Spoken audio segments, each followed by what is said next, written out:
مشترکہ پارلیمانی کمیٹی کا اجلاس 27ویں ترمیم پر غور، مسلح افواج کے سربراہوں کی تقرری سے متعلق مجوزہ ترمیم کی منظوری، صدر کے تاحیات استثناء دینے پر اصولی اتفاق، کمیٹی نے آئینی عدالتوں کے قیام کی شق کی منظوری دے دی، زیر التوا مقدمات فیصلے کی مدت 6 ماہ سے بڑھا کر 1 سال کرنے کی ترمیم منظور، ANP نے خیبر پختونخوا کا نام تبدیل کرنے کی ترمیم کمیٹی میں پیش کر دی، خیبر پختونخوا کے نام سے خیبر ہٹا کر پختونخوا رکھنے کی تجویز، MQM کے بلدیاتی نمائندوں کو فنڈ سے متعلق ترمیم پر اتفاق، بلوچستان اسمبلی کی نشستیں بڑھانے پر مشاورت، اپوزیشن کی جانب سے آج بھی اجلاس کا بائیکاٹ کیا، فاروق ایچ نائک نے کہا ہر جماعت کو رائے دینے کا حق حاصل ہے، تمام فیصلوں کو ایوان میں پیش کیا جائے گا، وزیر قانون اعظم نذیر تارڑ بولے صدارت سے ہٹنے کے بعد تاحیات اعزازی عہدہ رہے گا، اگر وہ دوبارہ عہدہ نہیں لیتے، یہاں صدر مدت پوری کرتا ہے تو سمن شروع ہو جاتے ہیں۔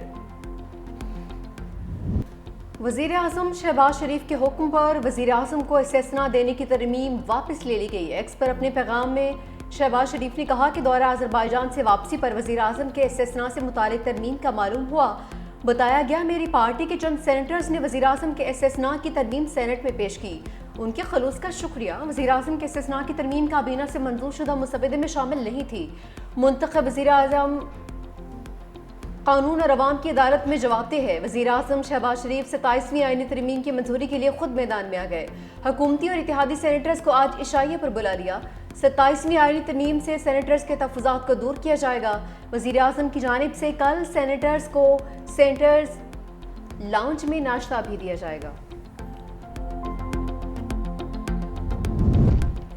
سینٹ اجلاس اپوزیشن کی 27ویں ترمیم کی شدید مخالفت، ترمیم سے سپریم کورٹ کا جنازہ نکالا جائے گا، سینیٹر علی ظفر نے کہا PTI ترمیم کی کھل کر اور بھرپور مخالفت کرے گی، یہ ترمیم عدلیہ کی آزادی کے خلاف ہے، آئینی ترمیم ایسی ہے جیسے کسی عمارت کو تباہ کر رہے ہیں، آئین کا بنیادی اصول سویلین بالادستی ہے، آئینی عدالت صرف ویئر ہاؤس ہوگی، ایگزیکیوٹیو ہمیشہ سے عدالتوں کو کنٹرول کرنا چاہتی ہے، اس میں سب سے زیادہ زہر ججز کا ٹرانسفر ہے، سینیٹر حامد خان نے کہا 27ویں ترمیم آئین کو دفن کرنے کے لیے لائی جا رہی ہے، 26ویں اور 27ویں آئینی ترمیم ہمارے لیے باعث سے شرم ہے، ہم آج آئین کو مسخ کرنے جا رہے ہیں۔ یہ وضوح پہ بیٹھ کے ملک ظلم کے لوٹنے والے لوگوں کو آپ استثناء دے رہے ہیں آئین کی اس کے نام پہ۔ فرد کی مضبوطی پاکستان کو نہیں بچائے گی، پاکستان کو پاکستان جمہوریت کی مضبوطی، آئین کی مضبوطی، عوام کی مضبوطی، 47 کے عزیزوں کو یہ حق ہی نہیں پہنچتا۔ آئے ہم سب اٹھیں اور اس آئین کو بچائیں، چاہے اس کے لیے جو بھی قربانی دینی پڑے، پارلیمنٹ کو ہم بالکل چلنے نہ دیں، یہ ہم نہیں کریں گے، نہ ہمیں اللہ بخشے گا نہ ہمارا ضمیر معاف کرے گا۔ ایسے دستور کو ہم نہیں مانتے، تحریک تحفظ آئین کا تحریک چلانے کا اعلان، اپوزیشن نے 27ویں آئینی ترمیم کو پاکستان کی بنیادوں پر حملہ قرار دے دیا۔ اسلام آباد میں تحریک تحفظ آئین پاکستان کے رہنماؤں کی press conference, chairman Mahmood Khan Achakzai نے کہا کہ چھٹی کے دن آئین پر حملہ کیا گیا، یہ بھی 9/11 ہے، فرد کی مضبوطی پاکستان کو نہیں بچائے گی۔ علامہ راجہ ناصر عباس نے کہا کہ 27ویں ترمیم میں ساری پاور ایک بندے کو دی جا رہی ہے، ہمارا ملک فیشزم کی جانب جا رہا ہے، سب کی ذمہ داری ہے کہ آئین کو بچانے کے لیے اٹھ کھڑے ہوں، ترمیم کا راستہ روکنے کے لیے ہر حد تک جائیں گے۔ اسی ہفتے اسلام آباد میں قومی مشاورتی کانفرنس بھی بلائی جائے گی۔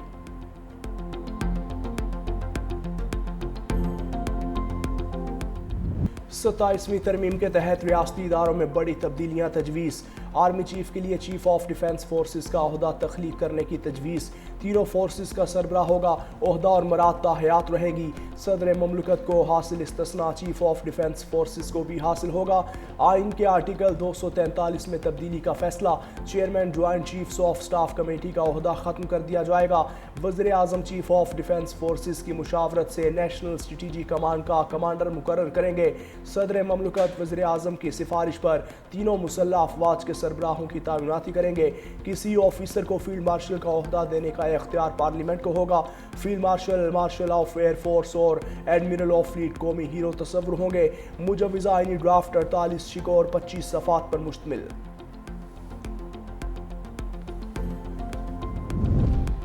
سپریم کورٹ کے آئینی بینچ کو ختم کر کے الگ سے آئینی عدالت کے قیام کی تجویز، وفاقی آئینی عدالت آئین کی تشریح اور آئینی تنازعات کے فیصلے کرے گی، مسودے کے مطابق آرٹیکل 63A کی کلاس 5 میں لفظ سپریم کو فیڈرل کانسٹیٹیوشنل میں تبدیل کر دیا جائے گا۔ آرٹیکل 184 ختم کر کے از خود نوٹس کا اختیار ختم کر دیا جائے گا۔ صدر مملکت کی جانب سے دائر ریفرنس کی بھی آئینی عدالت سماعت کرنے کی مجاز ہوگی۔ آئینی عدالت 5 کے بجائے 7 ججز پر مشتمل ہوگی۔ چیف جسٹس وفاقی آئینی عدالت کی مدت ملازمت 3 سال مقرر۔ جج 68 برس کی عمر میں ریٹائرڈ ہوں گے۔ وفاق اور صوبوں کے درمیان تنازعات سننے کا اختیار ہوگا۔ آئینی عدالت کے فیصلے ملک کی تمام عدالتوں پر لازم ہوں گے۔ سپریم کورٹ کے فیصلے کا اطلاق آئینی عدالت پر نہیں ہوگا۔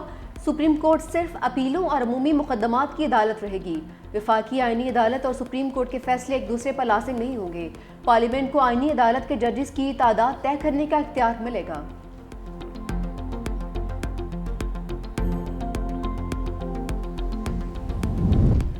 ٹرانسفر سے انکار پر جج کو ریٹائرڈ کر دیا جائے گا۔ اعلیٰ عدلیہ میں ججز کی تقرری پر نیا طریقہ کار سامنے آ گیا۔ آرٹیکل 175 میں ججز تقرری کے لیے نیا طریقہ کار تجویز۔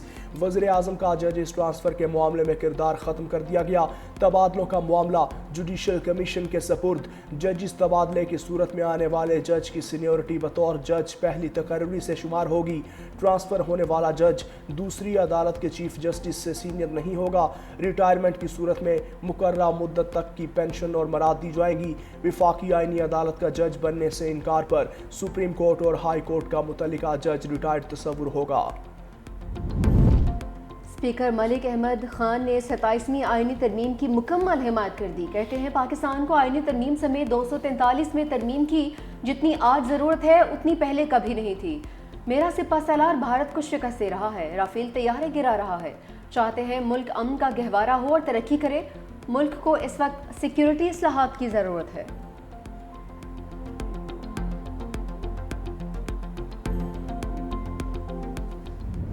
پاکستان اور افغان طالبان رجیم میں استنبول میں مذاکرات کا تیسرا دور ختم۔ پاکستان خطے میں امن و استحکام کے لیے پرعزم ہے۔ استنبول مذاکرات پر وزارت خارجہ کا واضح اور دو ٹوک موقف۔ سفارتی ذرائع کے مطابق وزارت خارجہ نے کہا پاکستان کا موقف تعصب سے بالا تر، حقائق اور میرٹ پر مبنی ہے۔ پاکستان نے ہمیشہ ذمہ دارانہ طرز عمل اپنایا۔ غیر جانبدار ممالک نے پاکستان کے موقف کی تائید کی۔ ترجمان دفتر خارجہ کے مطابق افغان طالبان رجیم نے دہشت گردوں کے خلاف ٹھوس اقدامات سے انکار کیا۔ افغان وفد نے مذاکرات کو غیر ضروری الزامات سے خراب کیا۔ دوحہ مذاکرات میں کیے گئے وعدوں پر عمل درآمد سے گریز کیا۔ طالبان حکومت نے اب تک محض وعدے کیے۔ پاکستان اپنی سرزمین کے دفاع کے لیے ہر ممکن اقدامات کرے گا۔ طاقت کا استعمال آخری پاکستان جو ہے نا، جس طرح آپ کو پتہ ہے کہ انہوں نے بارڈرز پر اور اسی طرح ٹرائبل ایریاز میں اور کے پی میں جتنی کوششیں کی ہے امن امان کے قیام کے لیے، تو میرے خیال میں یہ مثالی ہے اور انہوں نے شہادت دی ہے۔ اور اگر اسی طرح بیانات ہم جاری کریں گے تو اس سے پاکستان کے جو نوجوان ہیں اس سے حوصلہ شکنی ہوگی۔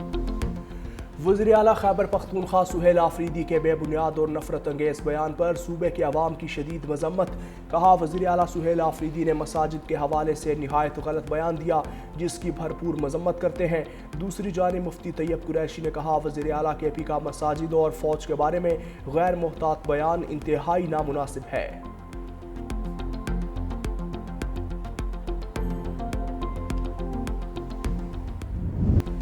مفکر پاکستان ڈاکٹر علامہ محمد اقبال کا 148واں یوم ولادت۔ مزار اقبال پر گارڈز کی تبدیلی کی پروقار تقریب۔ پاک بحریہ کے چاکو چوبند دستے نے اعزازی گارڈز کے فرائض سنبھال لیے۔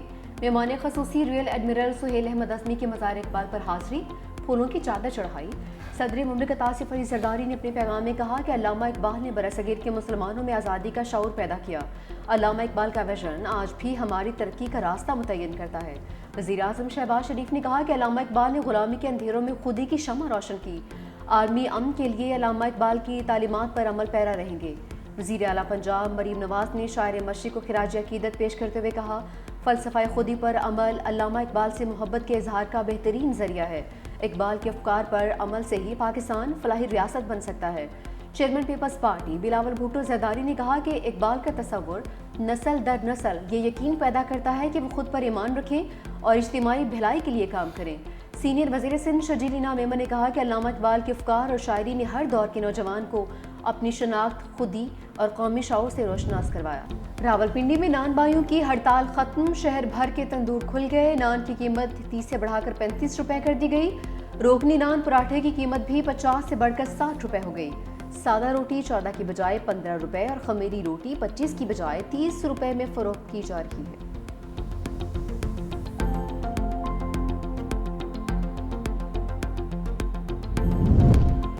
صفاق اسرائیل نے جنگ بندی معاہدے کی خلاف ورزیوں کو اپنا وتیرہ بنا لیا، غزہ کے مختلف علاقوں پر فضائی اور زمینی حملے، مزید 3 فلسطینیوں کو شہید کر دیا۔ دوسری جانب حماس نے معاہدے پر عمل درآمد کرتے ہوئے مزید ایک یرغمالی کی لاش اسرائیل کے حوالے کر دی۔ اسرائیل کے حوالے کرنے کے لیے حماس کے پاس صرف 5 لاشیں رہ گئی ہیں۔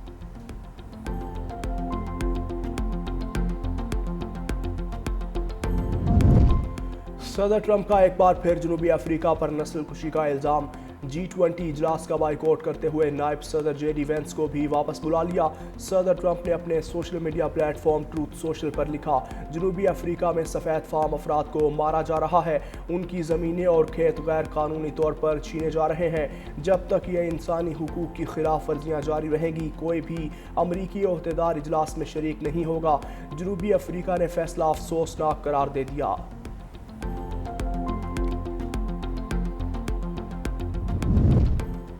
شامی صدر احمد الشرا سرکاری دورے پر امریکہ پہنچ گئے، کل وائٹ ہاؤس میں صدر ٹرمپ سے ملاقات کریں گے۔ امریکہ آمد پر شامی صدر نے سینٹ کام کے کمانڈر کے ساتھ باسکٹ بال بھی کھیلی۔ احمد الشرا امریکہ کا دورہ کرنے والے پہلے شامی صدر ہیں۔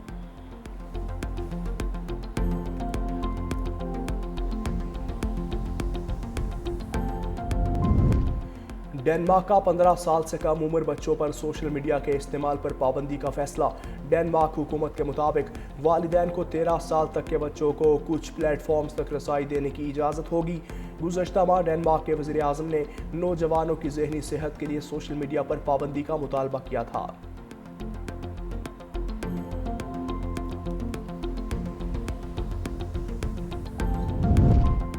بھارتی ریاست اتر پردیش کے ضلع مظفر نگر میں شہری کو بغیر ہیلمٹ موٹر سائیکل چلانے پر 22 لاکھ روپے سے زائد جرمانہ۔ انمول سنگھل اس وقت حیران رہ گیا جب ای چالان میں 20 لاکھ روپے سے زائد کا جرمانہ درج تھا۔ موٹر سائیکل کی قیمت صرف 1 لاکھ روپے تھی۔ پولیس کے مطابق چالان میں رقم کا اندراج غلط ہوا، شہری کو صرف 4000 کا چالان دینا ہے۔